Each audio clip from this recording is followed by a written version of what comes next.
Have you ever wondered who is behind one of the largest and most successful online stores in the world, Amazon.com, where today you can buy everything from books and toys to clothes and furniture? This is Jeff Bezos, whose man exudes an unhealthy and contagious optimism. In 5 years, he built a billion-dollar virtual hope factory. He forced investors to pump unheard of funds into Terra Incognita. Time named him the person of 1999, thus putting him on a par with the noble Elizabeth II and the fiery Martin Luther King. Today, thousands of qualified specialists work for Jeffrey Bezos. Today his online store is the most famous, most popular, most visited. With a net worth of $25.2 billion, the 49-year-old Bezos is the 19th richest person on the planet. However, he still works at Amazon with the tenacity of an aspiring businessman trying to make his first money, and the enthusiasm of a teenager discovering the fun of an overnight camp. He is the #1 leader in America. After the death of Steve Jobs, without a doubt, it was he who became the one who is imitated, who is guided by, and whom they dream of meeting. And this superiority is easily confirmed by the numbers. In the Forbes ranking of executives, we're not talking about fortune, Bezos is comfortably at the top of the list. This is the success story of Jeff Bezos. Jeffrey Preston Bezos was born on January 12, 1964 in Albuquerque, New Mexico. His maternal relatives were among the first settlers of the state of Texas. Jeffrey Bezos showed an early interest in technology. After school, he wandered around the house with a screwdriver in search of work for an inquisitive mind and dexterous hands. In his room, he dismantled and reassembled everything he could reach. Dad and Mom did not try to disturb him. They were too busy. Dad and Mom simultaneously worked in a bank and studied at the university. Dad and Mom first made him a sister, then a brother. Dad and Mom told him from the age of 5, "You are already big. You are our support. All hope is on you." And Jeff seriously began to think about the future. He locked himself in a room and invented various fantastic things. A solar panel made of foil and an umbrella, a doorbell from an old alarm clock. Other little things do not count. Later, Mike gave him a garage for experiments.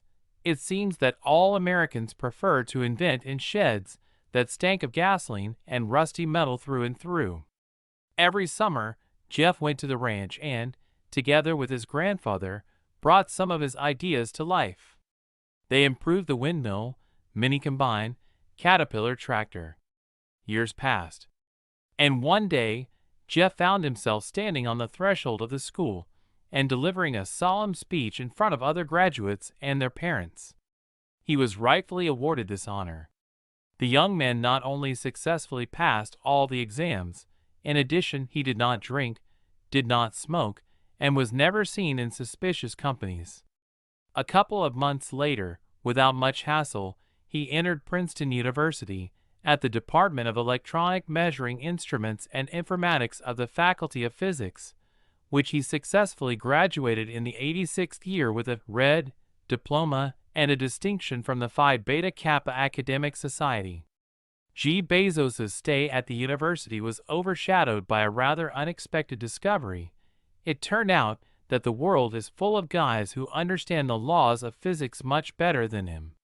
Therefore, Jeff decided to focus his main attention on computer support issues. In this area, there was a somewhat lower density of geniuses, and an increased demand for specialists of a decent level was expected in the very near future. The years of apprenticeship were left behind, and the brilliant graduate had no problems finding a job. On the contrary, employers literally chased him, and he could afford to refuse uninteresting, in his opinion, offers. Immediately after receiving his Princeton degree, Bezos turns down offers from Intel, Bell Labs, and Anderson Consulting, and takes a job at Fattel, a fledgling venture founded by 2 Columbia University professors. This company intends to revolutionize the market for financial transactions. Its software is designed to help financial market participants to play on the difference in the value of the same assets in different countries. However, after working at Mattel for 2 years, Bezos understands that it will not be possible to develop the company to a global scale. Recruiters from Bankers Trust respond to his resume, but even there, despite a stable salary and a good position, Bezos still feels that this is far from the limit of his dreams. Striving for novelty, he again begins to look for work, stating that there is no way he wants to return to finance. However, it is in this sector that Jeff will be offered to continue his career. Do not swear, but there is one very interesting financial company that you will surely like. A representative of the recruitment agency who called Bezos hinted. He was not exaggerating. A very interesting financial company was D. Shaw, named after its founder, Ph.D. and professor of computer sciences, David Shaw. Later, Shaw himself will recall that in Bezos, he was surprised by the complete development of both halves of the brain. Jeffrey was a programmer techie who could easily understand the principles of a new machine or the details of a new software package of any degree of complexity. But at the same time, he was also a creative person, a person with a developed sense of taste, able to create something new and get satisfaction from it. Meanwhile, Bezos, with energy worthy of perhaps better use, delved into the intricacies of virtual money circulation. The internet gave such obviously promising new opportunities that sometimes our hero's head was spinning, which began to go bald early. During his 4 years at D. Shaw, Jeff Bezos rose to the position of Senior Vice President. For many, a career of this level in a large company is the goal of a lifetime. But Bezos wanted something more. He was intrigued by the potential of the web. He still recalls reading one evening that the number of internet users increased by 2,300% in a year and decided that this was a unique opportunity not to be missed. Jeff has always had 2 role models, Thomas Edison and Walt Disney. The first was a brilliant inventor and a rotten businessman. The second was a worse inventor, but he did things better. Approaching the 30-year milestone, Bezos sincerely considered himself a brilliant inventor and businessman. He visited Disneyland almost every year, and the project of creating a virtual empire of a similar scope excited his mind. It happened on May 1, 1994. Jeff sat with his head in his hands in his office on the 39th floor of a skyscraper located in the heart of Manhattan. Thoughts were spinning in his head. Why can e-commerce bring in more money than traditional commerce? People always want to feel the product before buying. Only medicines are purchased according to someone else's prescription. But contact the Ministry of Health? No, it's more expensive. Cars? Computers? This is an eternal headache with warranty obligations. So what? The bell rang. Bezos picked up the phone. The wife called. Jeff met his wife, 23-year-old beautiful Mackenzie, at the company. The aspiring writer at that time was an employee of Shaw. After 3 months of dating, the engagement took place, and after another 3, the wedding. Since then, in a pair of clean socks packed on the road, you could always find a box of vitamins, and every morning a neatly pressed shirt and trousers hung on a coat hanger in the wardrobe. She asked if he had forgotten about the vitamins. She is poring over her novel, but she finds time for calls like this. Roman? Ha! Roman. Books. And how did it not occur to me right away? Thousands, tens of thousands, hundreds of thousands. The author, a brief annotation, and that's it. The main thing is that the client can be sure to be able to find what he wants. What bookstore can boast the same assortment? And the internet? The internet is just the perfect container for limitless information. Bezos was impatient to quickly begin to implement the newly born idea. The very next day, Friday, he flew to Los Angeles, where the annual Congress of American Book Business Leaders was being held. He managed to convince the paper sharks of the prospects of a virtual online bookstore. On Monday, he sat in Show's office with a letter of resignation. The now ex-boss was urging his hot young interlocutor to spend at least a couple more days developing a detailed plan of action. Wise with gray hair, David managed to plant a seed of doubt, but Jeff found the strength not to listen to the voice of reason. He decided to put everything on the line. In the end, there will be something to remember in retirement. On the weekend, he and his wife went to his parents, and from the doorstep announced his decision to leave Shaw for his own business. He also said, "Dad, give me money." And Miguel Bezos meekly wrote a check for $300,000. It was all that he and Jacqueline managed to save for a comfortable old age. "We didn't invest in the business, we invested in our boy," said the mother of the 1999 man in a recent interview. The amount laid out by Dad was about 6% of the initial capital. The rest had to be scraped up in the bottom of the barrel. Bezos honestly told his investors that the chance of losing all investments is about 70%, but Jeff's parents, who invested in the business, believed in their son. "We weren't betting on the internet," Bezos' mother said a few years later. "We bet on Jeff." And soon, being the owners of the shares of the company, they became millionaires. In early July, McKinsey and Jeffrey were already in Seattle. Everything was in such a hurry that even Jeff had to draw up a business plan on the road while his wife was driving, where they held negotiations, first with investors, and then with a lawyer about registering a new company. "What would you like to name your company?" Jeff was completely unprepared for this question. Let there be Cadabra." "Would you like to bury the company from day one?" the lawyer asked sympathetically. And the young couple disappeared for a couple of weeks, which were spent in painful thoughts and fierce arguments. They couldn't come up with anything tolerable. The family meeting settled on the romantic name Amazon. Oddly enough, this time the lawyer silently registered the company. The name Amazon itself comes from the name of the famous Amazon River. Its endless full-flowing tributaries are a wonderful symbol of a company that sells everything today. The process of wasting investors' money continued with the hiring of the brilliant programmer Shel Caffin. Have you heard of Cookies? It's his patent, and renting a modest two-bedroom house where the company's office is located.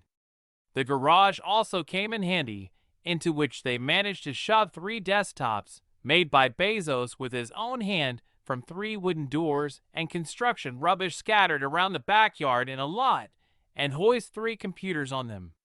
Connecting cables were routed through a hole in the roof that had not been patched by the previous owners, through which natural sunlight entered the garage. McKinsey took over the accounting and personnel department. So, in the strictest secrecy, work began on the Amazon website.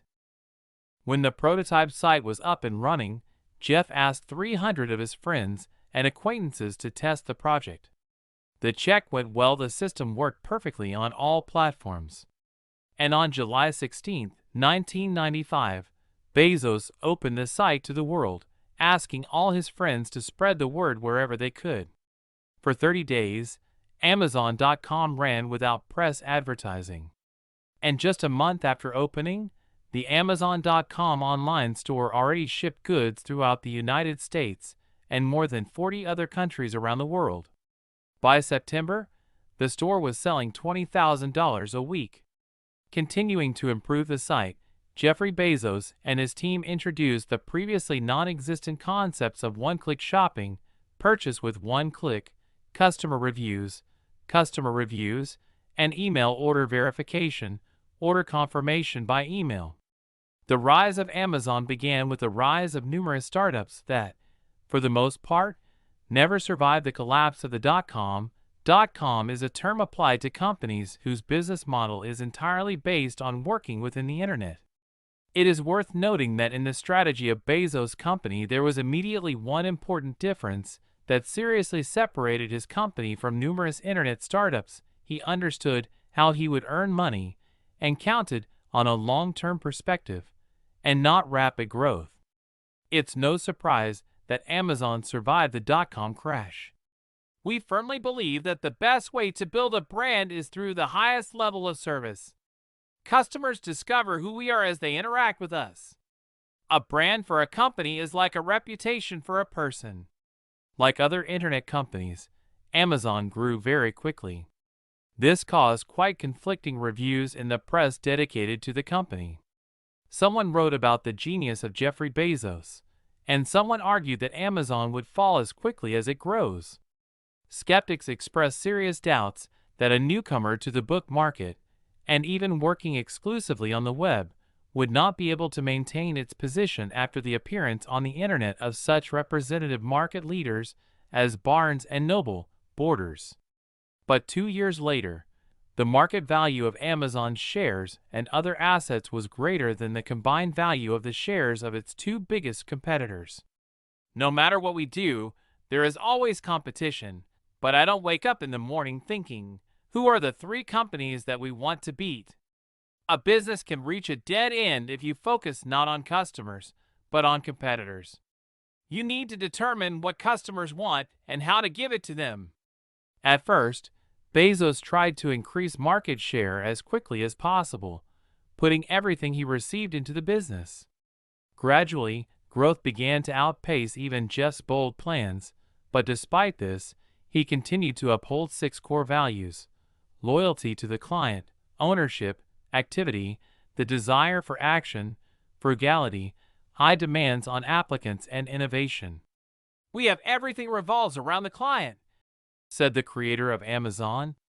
"Our store is the place where people can find and buy whatever they want without leaving their computer." Amazon gradually introduced music CDs, videos, toys, and electronics. In the 2 years since Bezos hammered the final nail into the makeshift desk, his company has gained such momentum that the logical outcome was Amazon's IPO in 1997. The success was overwhelming. The original share price nearly tripled in the first few days, and their further growth quickly made Bezos a billionaire. Every time an earthquake is brewing in the economy, there are people who feel its approach even before the tremors start. Jeffrey Preston Bezos has just such a talent. When he first encountered the World Wide Web, he saw what almost no one saw: its financial future. There were others who had a similar vision, eBay's Pierre Omidyar, for example, but Bezos' vision was so clear and his Amazon.com site so elegant and inviting that he became the symbol of e-commerce almost from day one. Therefore, Bezos was chosen as the person of 1999, when the electronic business began its rapid growth. Like many other internet startups, Amazon has been a sweet spot for investors. And those who invested in the company of Jeffrey Bezos did not fail. The founder thought out the development and mechanisms of his brainchild very well, which ultimately saved his company from collapse. When in March 2000 there was a sharp drop in the Nasdaq index, which led to the collapse of a large number of IT companies. Then Amazon.com lost about $500 million, but was able to hold on thanks to clear planning for the long-term prospects for development and profit. Today, the brainchild of Jeffrey Bezos is today the largest online store in the world. Why is there the largest online store? Amazon.com is one of the largest retailers in general. In April 1998, Amazon bought the Internet Movie Database, IMDb, a giant database of movies, actors, TV shows, and video games. The transformation of IMDb from a nationwide non-commercial site into a business machine was seen by many users as a slap in the face. But as time has shown, nothing terrible happened. The main content of IMDb remained free. For a small fee, $100 per year, the client received a more convenient interface, advanced search, and several other nice goodies. In 1999, the Alexa Internet System was also purchased. This deal cost $250 million. Today, Alexa is an interesting fusion of a search engine and a database of various sites. With the help of special toolbars placed on the pages of her partner network, she collects information about the amount of traffic passing through these resources. The data is very accurate, and the number of sites on this network is huge. Alexa Internet cooperates with Google and Open Directory services, which makes this rating truly authoritative. And in September 2003, Amazon introduced its own A9 search engine. The search engine differs from other similar systems in a number of interesting details. For example, A9 became the first search engine focused on finding products among a huge network of online stores. The search engine helps to find not only goods, but also to search inside books. Using access to Google, A9 searches for information well on the internet. Simultaneously with the new search engine, Amazon is launching sporting goods sales of more than 3,000 different brands, including titans such as The Gap, Nordstrom, and Land's End. The store also opened access to the e-shops of its partners through its website, Borders, Toys R Us, and others. In 2004, the company bought Joyo.com, a large Chinese online store, which greatly expanded Amazon's influence in Asian countries. Recently, the concept of computing clouds has been gaining popularity in the world. A computing cloud is a network of computers that jointly perform one computational task. They are designed for various heavy calculations that take a lot of time. Amazon has been renting out its computing power since March 2006. Moreover, the company relies on this type of income in the future, giving it the main priorities. The vice president of Amazon Web Services recently said that the company is very pleased with the current revenues from the clouds, as well as the future prospects for their growth. However, Amazon Web Services did not provide exact figures for costs and revenues. Forbes magazine last year decided to calculate the approximate income of Amazon from renting computers. Quite interesting results have been obtained. Most computers in the Amazon fleet are known to cost around $300. On average, each Amazon computer brings in $0.1 per hour. In the case of work, if it is used simply for storing information, then Amazon charges 18 cents. This means that Amazon can make $876 per computer per year. It should be borne in mind that the company still spends money on electricity and maintenance, but they usually do not exceed the cost of a computer. On average, Amazon uses one computer for 2 years. It turns out that the gross profit can be 45%.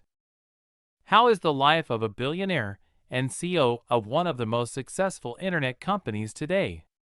Despite his huge fortune and a large stake in the company, Jeffrey converted securities into cash only once, selling shares in the amount of $23 million. After that, the family bought a house on the shores of Lake Washington and updated the fleet. Jeffrey and Mackenzie Bezos have 4 children, 3 boys, and a girl aged 7 to 12. Jeffrey himself devotes more and more time to charity. As his wife likes to joke, spending money is sometimes more difficult than earning. Jeffrey Bezos' success secrets. Since childhood, Jeff Bezos has been accustomed to being the first in everything he does. Whether it's school or university, employment or own business. How does he do it? Jeff is distinguished by extraordinary self-confidence. But relying on certainty alone is somewhat naive. What else helps Jeff? Bezos is different from many other people on planet Earth in his ability to eliminate flaws. Many people have shortcomings. Someone lacks knowledge. Someone lacks perseverance. Someone does not pay attention to their shortcomings at all. Jeff in this regard is different from many. He knows how to eliminate them. This skill of Amazon.com CEO can be seen in a quick look at his behavior during the company's 1997 IPO and the Kindle 2 tablet launch in early 2009. Jeff learned from his own mistakes.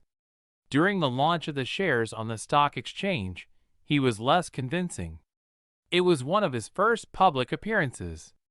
For more than 10 years, Jeff has significantly worked on the development of diction, articulation, and expressiveness of speech. He realized that public speaking for the CEO is as important as the selection of personnel for key positions in the company. Now his presentations are among the best, and they do not seem like a one-man theater. Many famous personalities appear at the presentations. For example, at the presentation of the Kindle 2, Stephen King was one of the characters. But not only the ability to make presentations and oratory distinguishes Jeffrey Bezos from a series of talented company leaders. One of the features of Jeff Bezos and his company is the movement in step with the times, even slightly ahead of this very time. I like to take ordinary things and improve them to the point where people think, wow, this is completely different. After the death of Steve Jobs, Bezos became the #1 philosopher CEO. His advice spans nearly every area of life, from books, try the Declaration of Independence, to stress management. Laugh a lot. However, most of them are related to business. Base strategy on things that don't change. Whether you're selling lipstick, tractor seats, book readers, or flashcards, it's all part of one big plan with 3 big constants. Offer a wider range, lower prices, and fast, reliable delivery. People often ask me what changes will happen in the next decade. This is a very interesting question, but a very common one. I am almost never asked what will remain unchanged in the next 10 years. And I assure you that the second question is actually much more important, because you can only build a business strategy around what is stable over time. We in retail know that consumers want low prices, and I know that in the next decade there will be nothing will not change. Consumers want fast delivery and a wide selection. It's impossible to imagine a future where, 10 years from now, a consumer will come along and say, Jeff, I really like Amazon, but I wish the prices were a little higher. Or, I love Amazon, but you better deliver things a little slower. It's impossible to imagine. So we put in our energy and effort knowing that this will continue to benefit our customers 10 years from now. When you have something that will work in the long run, you can afford to put a lot of energy into it. The main passion is the client. Bezos used to set up an empty chair in meetings so that employees would represent the most important person who wasn't in the room with them, the customer. This role is now being played by specially trained individuals dubbed customer experience bar raisers. When their faces are unhappy, company vice presidents tremble. We are ready for the fact that our actions will be incomprehensible for a long time. Many of Amazon's expansion programs initially look like money down the drain. This sometimes leads to a sharp drop in stock prices and derision from analysts. Bezos shrugs. If for him, they make strategic sense, then the cost over 5 to 7 years is not a problem. There are 2 kinds of companies, those that try to raise prices and those that work to bring them down. We treat the second. Many of the retailers are talking about lower prices and the benefits to customers. But few can match Amazon, where frugality is one of the company's 8 official values. The reward for sitting in an office with cheap furniture is a $90 billion stock valuation and a 35% increase in sales. Determine what the customer needs and work from that perspective. All the former top managers of the company have stories of ardent concentration on the Bezos client. Simon Murdoch, formerly head of UK operations, remembers customers being offered next-day delivery if ordered before 4 p.m. Bezos personally insisted that Murdoch extend the time until 6 or 7 in the evening, and then later, even if this required a radical change in warehouse hours. Now, if an order is placed in the morning, Amazon offers same-day delivery for the UK and 10 US cities. Another eyewitness recalls how the boss adamantly insisted that the carton should be made firmer, so that customers could then use it for other transportation or gifts. The idea is a good attitude towards the company, as well as an unobtrusive demonstration of its name to potential customers. Tina Patterson, Amazon's chief brand manager from 2007 to 2011, recalls previewing a Kindle TV ad. In its first version, there were shots where a user with a Kindle in their hands transforms into a brave matador who is thrown into the air by a mighty bull. Everyone laughed except Bezos. He pressed the rewind button and silently played the bull's scene. After graduation, he turned to the group and in the sad voice of an elementary school teacher said, "I know it's witty, and many will find the bull amusing. But the client and his rights got their ass kicked here. We cannot allow this." The Amazon Kindle came to the world because Bezos, after analyzing hundreds of pieces of data, believed that people would want an advanced reader that could download any book in a minute or less. And he was not stopped by technically complex issues related to the data compression ratio and the speed of their transfer. He told the engineers that they were free to decide these questions as they saw fit. The main thing is to provide the client with maximum convenience. It took years for Amazon to create such devices, but the businessman remained absolutely calm and confident. When one of the company's chief financiers asked Bezos how much money he was going to invest in the project, he calmly retorted, "How much do we have?" Zealous protection of clients justified itself. Each year, the University of Michigan compiles a consumer satisfaction index for America's 225 largest companies. Amazon has led the online retail category for years and has been ranked in the top 10 of all companies more than once. So far, only Heinz, Clorox, Apple, and 3 car brands are ahead of it. Our culture is characterized by friendliness and perseverance. But if we have to choose, we'll choose perseverance. The dominance of data at Amazon is absolute, in particular face-to-face testing of customer response to various factors, such as website design. Bezos calls this a criteria culture. With a dozen such gladiator checks every week, there is no time for soothing speeches and intricate rituals for social cohesion. Never stop experimenting. I love this Bezos quote. If you double the number of experiments you do in a year, you double your ingenuity. Ask most executives, and they will tell you that experimentation is essential to their business. This is how innovation happens, and their business remains competitive in the marketplace. Car companies have concept cars. The food industry is experimenting with new products and flavors. Retailers are experimenting with product placement and store atmosphere. The business of drug manufacturers is based on experiments. Tech companies have labs, like Google Labs, and many high-performing companies, such as Google, allow their employees to experiment. Even sports teams are experimenting with new playing techniques and/or players. Experiments are happening everywhere and all the time. At Amazon, the willingness to experiment and invent has always been part of the culture. This is not a secondary circumstance or something like, "You must do it because everyone does it." This is where the next rule comes in. If you want to invent something cool for your company, you have to be prepared to fail. Initially, the company hired a bunch of writers to write book and music reviews. Now they have been replaced by customer reviews. Amazon's aggressive auction program has failed. Bezos sees such hesitation as part of life. All this is not scary as long as Amazon learns its lessons. In the old world, you spent 30% of your time building a great service and 70% announcing it. In the new world, it's the other way around. For a company this size, Amazon's advertising budget is surprisingly small. Bezos believes that in the digital age, old-fashioned word of mouth has become even more important.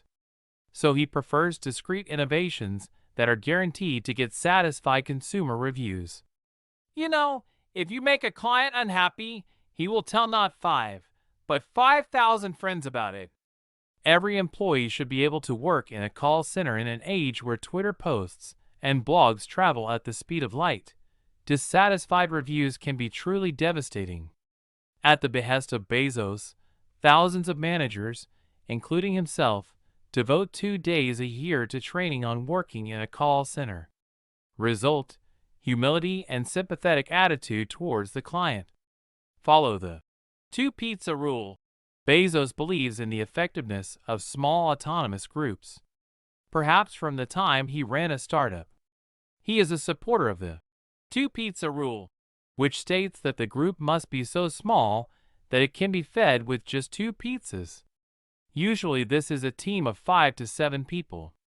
It was these teams that created the gold box that still works today for Amazon.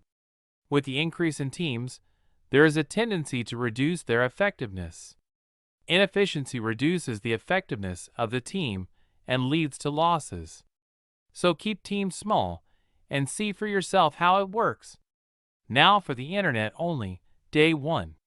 We still have a lot to learn. Bezos made this statement back in 1997 in his first message to shareholders, but so far his opinion remains unchanged. In an interview, he still says that the internet is an unknown world that brings new surprises all the time, and which we still do not understand well. Amazon is an employer of many people. Amazon currently operates in Brazil, the UK, Germany, Spain, Italy, Canada, China, France, and Japan in addition to the US. It is assumed that the official launch of Amazon in Russia will take place by the end of 2013. The Russian representative office of the company, apparently, will be headed by Arkady Vitruk, who is known to many as the general director in the Book Atticus Publishing Group. The company has 50,000 employees worldwide and vacancies are open in 53 departments from tax management to website development. But before you introduce yourself to the Bezos team, try this little quiz. Find out if Amazon's super-specific culture is right for you. Friends, what do you think of Jeff Bezos? Write your opinion in the comments. Perhaps you yourself or one of your friends or relatives worked for Amazon. What can you say about the company itself?